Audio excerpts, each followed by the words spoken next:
সভাপতি, মঞ্চে আমাদের নেতারা, আমার সামনে আমার সংগ্রামী বন্ধু, মা, বোন, ভাইয়েরা, আজকের দিনটার আরেকটা পরিচয় আছে। 26শে জানুয়ারি 1950 সাল আমরা সংবিধান গ্রহণ করেছিলাম, যে সংবিধানের উপর ভিত্তি করে আমাদের দেশটা চলে। এখন বিজেপির পাল্লায় পড়ে সেই সংবিধানের 12টা বাজছে। ওই সংবিধানই বলেছিল,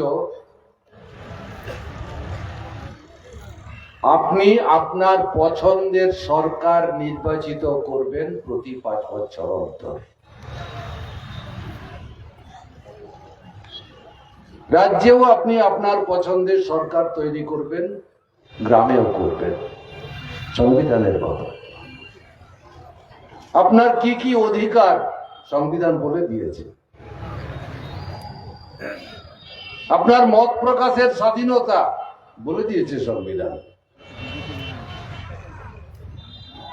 এখন স্বাধীনভাবে মত প্রকাশ করলে পুলিশ ধরে নিয়ে যাচ্ছে কেন?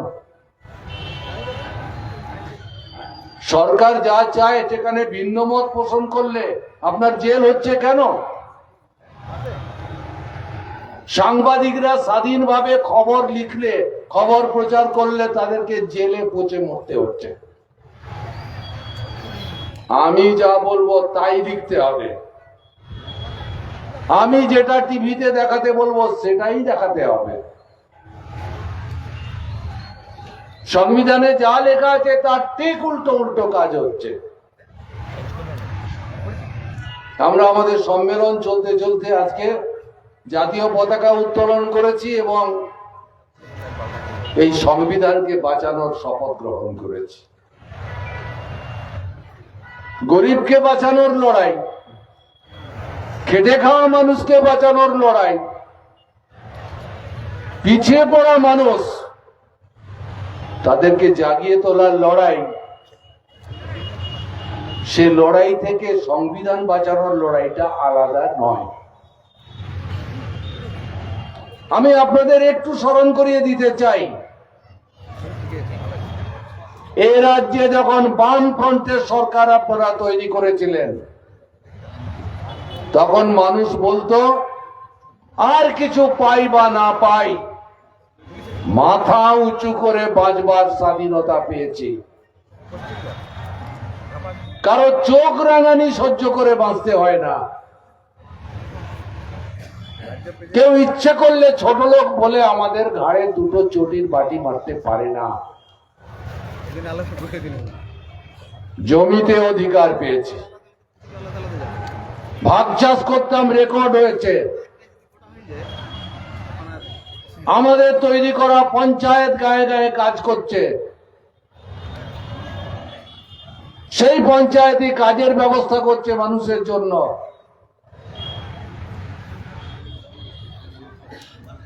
এসবই আপনাদের লড়াইয়ের ফসল ছিল। আপনারা এই অধিকার লড়াই করে অর্জন করেছিলেন। সে একটা সময়, আজকের ছেলে ছোকরারা সে কথা ভুলে যায়। এখন ছেলেদের একটা স্মার্টফোন থাকলেই, আর একটা মোটরসাইকেল থাকলে আর কিছু চায় না। এই ছেলেদের মতো বয়সে যদি আমার হাতেও একটা স্মার্টফোন থাকতো আর আমার রেলা মেরে ঘুরে বেড়ানোর জন্য একটা মোটরসাইকেল থাকতো, আমিও ওদের মতোই খুশি হতাম, বরঞ্চ ওদের থেকে বেশি খুশি হতাম। এর ফলে দেশটা কোন দিকে যাচ্ছে, ভবিষ্যৎ কি? 3 বছর ধরে গরিবের কাজ নেই, ওটাও আছে। এই সংবিধান বলে যে আইন তৈরি হয়েছে, পার্লামেন্টে যে আইন করেছে তাতে সরকার আপনাকে কাজ দিতে বাধ্য, বছরে 100 দিন, কমপক্ষে 100 দিন। দেখতে দেখতে 3টে বছর পেরিয়ে গেল, কাজ বন্ধ। বেমালুম ঘুমোচ্ছে তৃণমূল, বিজেপি। ও এর দিকে আঙুল তুলছে, ও ওর দিকে আঙুল তুলছে, তুই বিড়াল না মুই বিড়াল, এ ঝগড়ার শেষ নেই। আপনারা টিভি দেখেন? আমি এই দিন দশেক আগে পার্লামেন্টে সুদীপ বন্দ্যোপাধ্যায় আর সৌগত রায়, এই দুটো মহাপাপীর নাম আপনারা নিশ্চয়ই শুনেছেন, তৃণমূলের এমপি। এরা পার্লামেন্টে বক্তৃতা করে বলছে যে আমাদের রাজ্যে 100 দিনের কাজ বন্ধ হয়ে আছে, যেখানে যেখানে চুরি হয়েছে সেটা আপনারা বন্ধ রাখুন, কিন্তু সব জায়গায় তো চুরি হয়নি, সেখানকে টাকা দিয়ে দিন। সুদীপ বন্দ্যোপাধ্যায় একই কথা, সৌগত রায়ও একই কথা। তারপরে নির্মলা সীতারামন হাউসে ছিলেন, উনি উঠে দাঁড়ালেন, উঠে দাঁড়িয়ে বললেন, সম্মানীয় সদস্য বক্তৃতা করে যে কথাগুলো বললেন আমি ঠিক সেই কাজটাই করছি। 29টা রাজ্য, 6টা কেন্দ্রশাসিত অঞ্চল যেখানে রেগার কাজ হচ্ছে সব জায়গায় টাকা দিয়েছি, যেখানে চুরি হয়নি হয়েছে সেটুকু বন্ধ রেখেছি, সেটা পশ্চিমবাংলা। তারপরে এদের বলার আর কোনো মুখ নেই, বসে পড়লো বিড়ালের মতো। আর এখানকার তৃণমূলীরা তো বলবে না আমরা চুরি করিনি। পার্লামেন্টে ওটা ইউটিউবে খুঁজলে এখনো পাবেন। পার্লামেন্টে সৌগত রায় এবং সুদীপ বন্দ্যোপাধ্যায় কি বক্তৃতা করলেন আর নির্মলা সীতারামন কি জবাব দিলেন। তার মানে বিজেপি ধোয়া তুলসী পাতা এমনটা নয়।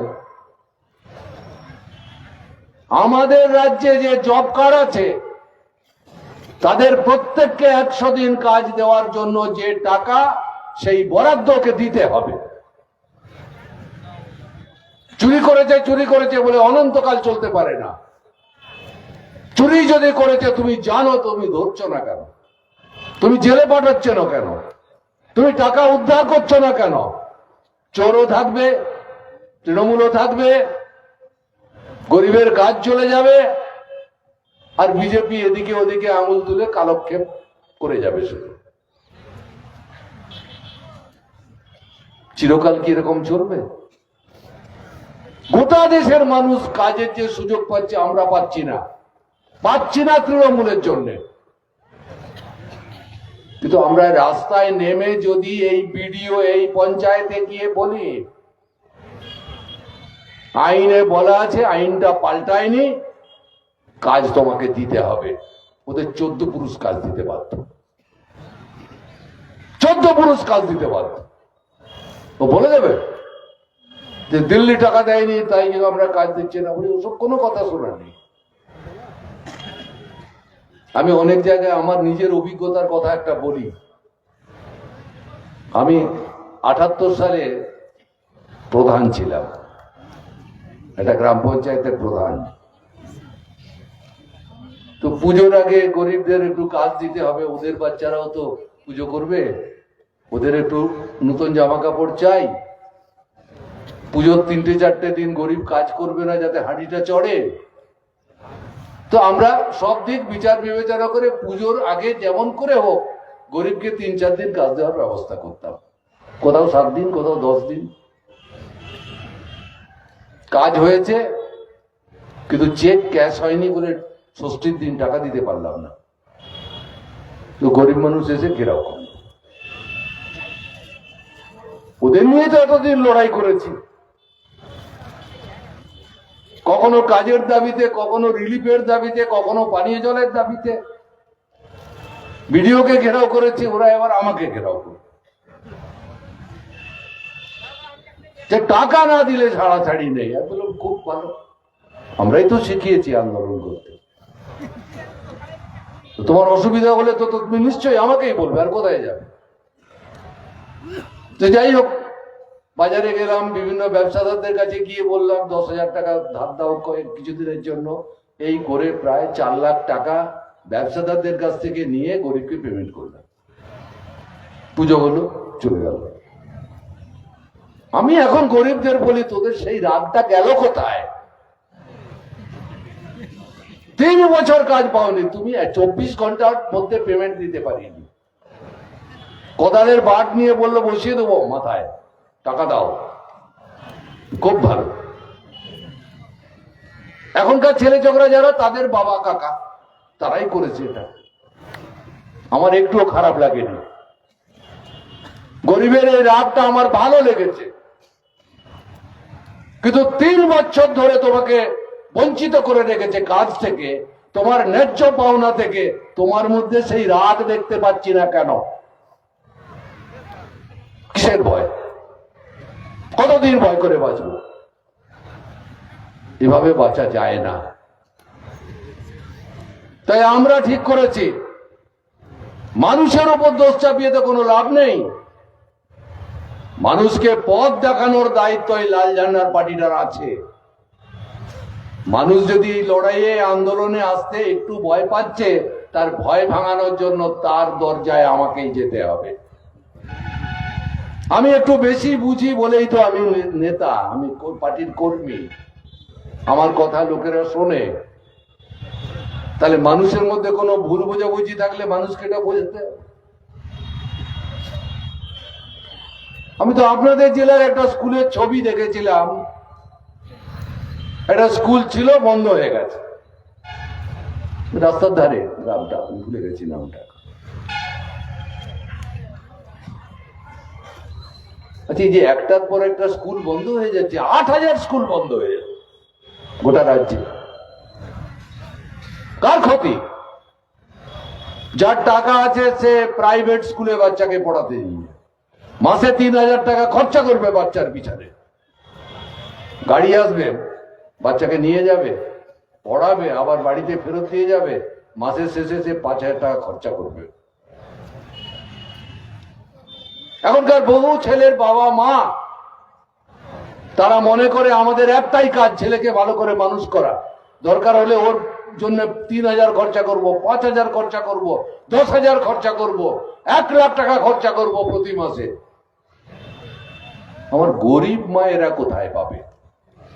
আমার গরিব ভাইয়েরা বাচ্চাকে মানুষ করার এই টাকা কোথায় পাবে?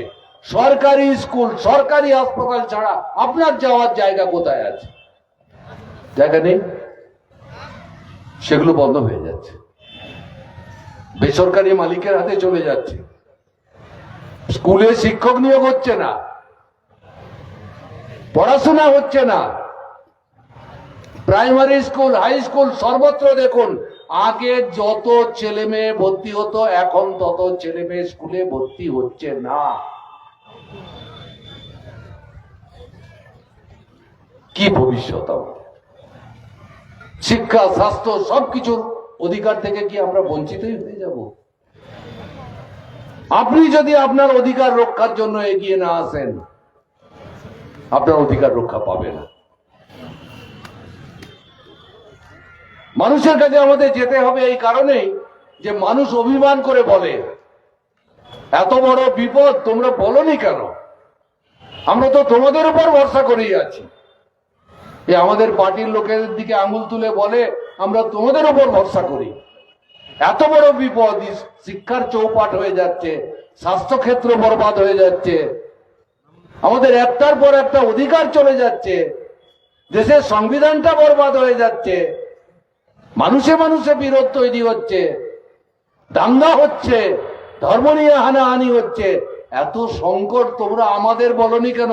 আমরা আমাদের সামর্থ্য অনুযায়ী চেষ্টা করতাম প্রতিরোধ করার। মানুষ আমাদের উপর ভরসা করেন বলেই আমরা এটা সম্মেলনে আলোচনা করেছি যে মানুষের দরজায় আমাদের যেতে হবে। কোন বিপদের মধ্যে আমাদের দেশ, সেটা মানুষকে বোঝাতে হবে। মানুষকে সাথে নিয়েই এই বিপদের মোকাবিলা করতে হবে। এত লোক চলে যাচ্ছে ঘর ছেড়ে, নিজেদের প্রিয়জনদের ছেড়ে পরিযায়ী শ্রমিক হিসাবে বাইরে কাজ করতে। যেখানে কাজ করতে যাচ্ছে তারা বলছে, আমরা যেতে সব থেকে বেশি পরিযায়ী শ্রমিক পশ্চিম বাংলা। কেরলের লোকেরা বলছে, তামিলনাড়ুর লোকেরা বলছে, কর্ণাটকের লোকেরা বলছে। বলে এর একটা মানে আছে। বলে কি মানে? সব থেকে গরিবের দেশ হচ্ছে পশ্চিমবাংলা। কাজ নেই, খেটে খাবে মানুষ, খেটে খেয়ে বেঁচে থাকবে, তার ব্যবস্থা নেই। সব থেকে খারাপ অবস্থা। আর তৃণমূলের লোকেরা বলছে উন্নয়ন হচ্ছে। স্কুলে দেখা যাচ্ছে 8 থেকে 9-এ উঠলো 100 জন ছেলে মেয়ের মধ্যে 20 জন স্কুল ছেড়ে দিচ্ছে। ইংরেজিতে বলে ড্রপ আউট। 20% ছেলে মেয়ে 9-এ গিয়ে ড্রপ আউট। ব্রাত্য বসুকে জিজ্ঞাসা করা হলো, উনি আমাদের শিক্ষামন্ত্রী, শিক্ষা কেমন চালান জানেন? নাটক ভালো করেন। ব্রাত্য বসুকে বলা হলো যে আচ্ছা 8 থেকে 9-এ উঠে 20% ড্রপ আউট। শিক্ষামন্ত্রী কি বলেছে জানেন? শিক্ষামন্ত্রী বলেছেন যে 9-এ মিড ডে মিল নাই, ওইটা চালু করে দিতে বলুন, ড্রপ আউট হবে না। তার মানে ছেলেরা পড়াশোনা করতে আসে না, মিড ডে মিল খেতেই আসে। যতদূর মিড ডে মিল ততদূর ছেলেপুলে আছে, যেই মিড ডে মিল নাই অমনি ছেলেপুলে নাই। উন্নয়ন, এইটা দিয়ে উন্নয়ন বিচার করবেন? তার মানে লোকের খাওয়ার এত অভাব যে শুধুমাত্র দুপুরের খাবারটার জন্য ওখানে যায়, পড়াশোনার জন্য নয়। কিন্তু ব্রাত্য বসুর কথা থেকে প্রমাণিত হচ্ছে। কি টিভিতে বলছে, কি খবরের কাগজে বলছে, কি তৃণমূলের বড় বড় হোর্ডিং আর বিজ্ঞাপনে বলছে, এসব দেখে মাথা খারাপ করবেন না।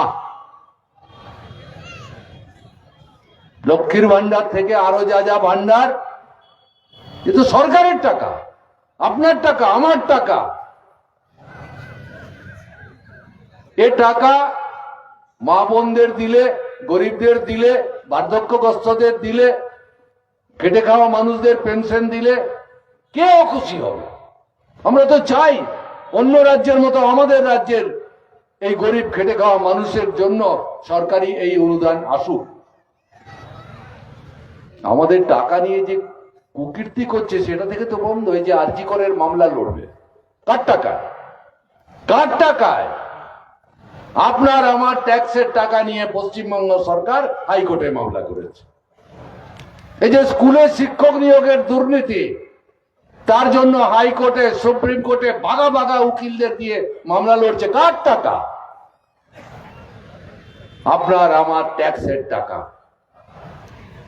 তৃণমূলের সরকার জবাব দিতে পারবে বছরে কত শ কোটি টাকা শুধুমাত্র দুর্নীতিগ্রস্তদেরকে বাঁচাবার জন্য এই সরকার খরচ করছে।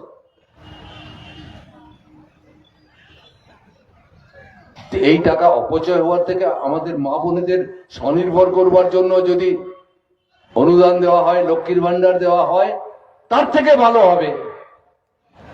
যদি মহিলাদের ক্ষমতায়নের জন্য সত্যিকারের কোন প্রকল্প নিয়ে যাতে আমার মা বোনেরা নিজের পায়ে দাঁড়াতে পারে তার ব্যবস্থা করে দেবে। ওখানেও তো বৈষম্য। কেন গরিব তপশিলি জাতি আদিবাসী মেয়েদের 1000 টাকা লক্ষ্মীর ভান্ডার দেওয়া হতো? আপনারাই বলুন, কেন দেওয়া হতো? আপনার আমার সমাজের অর্থনীতিবিদদের বিচারে এরা গরিব, এদের প্রয়োজন বেশি, এরা বেশি কষ্টের মধ্যে আছে, এরা সমাজের সব থেকে পিছিয়ে পড়া।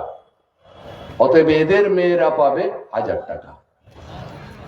অন্যদের দিলেও চলে, না দিলেও চলে, ওটা 500 টাকা। যেই ভোট আসলো বললো ওর ভোট আর এর ভোট দুটোই তো তৃণমূলেরই ভোট হতে হবে, তো এদেরটা 500টা বাড়িয়ে ডবল করে দিল আর ওদেরকে 200 টাকা টোকেন দিল। ঠিক করলো? এরপর দেখবেন আবার কি হতে চলেছে। সবটা ভোটের জন্য, ভোট ব্যাংক তৈরি করবার জন্য। আপনি যদি কিছু গম দানা ছড়াতে ছড়াতে যান আর আপনার পিছনে মুরগি, পায়রা, হাঁস সব তার আপনার পিছনে পিছনে যাবে, আপনি ছড়াতে ছড়াতে গেলে সেটা হচ্ছে। সেটা হচ্ছে আপনার কাছে আত্মসমর্পণ করতে বলছে সবাই। আমি আপনাদের আবারও বলবো, মানুষ কারো কাছে আত্মসমর্পণ করবে না। মানুষ মাথা উঁচু করে বাঁচবে, হাসি মুখে বাঁচবে। স্বাস্থ্য, শিক্ষা, কাজ, মজুরি, জমিতে তার অধিকার সব লড়াই করে সে প্রতিষ্ঠিত করবে। আমরা সেই লড়াকু মানুষ আবার দেখতে চাই। সেই লড়াইকে জোরদার করবার জন্যই আমরা সম্মেলন করছি। আগামী দিনে আমাদের আরো কি কি করতে হবে, তার জন্য আমাদের পার্টির রাজ্যের বা সর্বভারতীয় স্তরের সম্মেলন অপেক্ষা করছে। সেই সম্মেলন থেকে ফিরে এসে আমরা আরো অন্য কর্মসূচি যা মানুষের জন্য গ্রহণ করা দরকার সেই পথে হাঁটবো। আপাতত আমার আগের বক্তারা বলে গেছেন, আমিও বলছি, প্রখর গরমের মধ্যে আমরা ব্রিগেডের সভা করতে বাধ্য হচ্ছি। এই সরকারকে আর সময় দেওয়া যায় না। ব্রিগেডটা আমরা আমাদের আগামী লড়াইয়ের কর্মসূচি ঘোষণা করার একটা ধাপ হিসাবে ব্যবহার করতে চাই। কাজ ফেরত দাও, না দিলে কি হবে ব্রিগেডে বলবো। মজুরি বাড়াও, বাঁচার মতো মজুরি করো, না হলে কি হবে ওখানে বলবো। শিক্ষাতে কি হবে, স্বাস্থ্যে কি হবে, অন্য ব্যাপারে কি হবে, ব্রিগেড থেকে কর্মসূচি ঘোষণা করব। আর গরিব মানুষ রোদকে, গরমকে ভয় পায় না। তারা যদি প্রতিজ্ঞা করে যে ব্রিগেড ভরাবো, তাহলে কারো ক্ষমতা নেই ব্রিগেডের মিটিং ছোট করে দিতে পারে। আমি আপনাদের কাছে এই প্রত্যাশায় রেখে শেষ করব যে এখন থেকে প্রচারটা শুরু করুন, যাতে 20 এপ্রিল আমরা একটা ইতিহাস তৈরি করতে পারি। এই কথা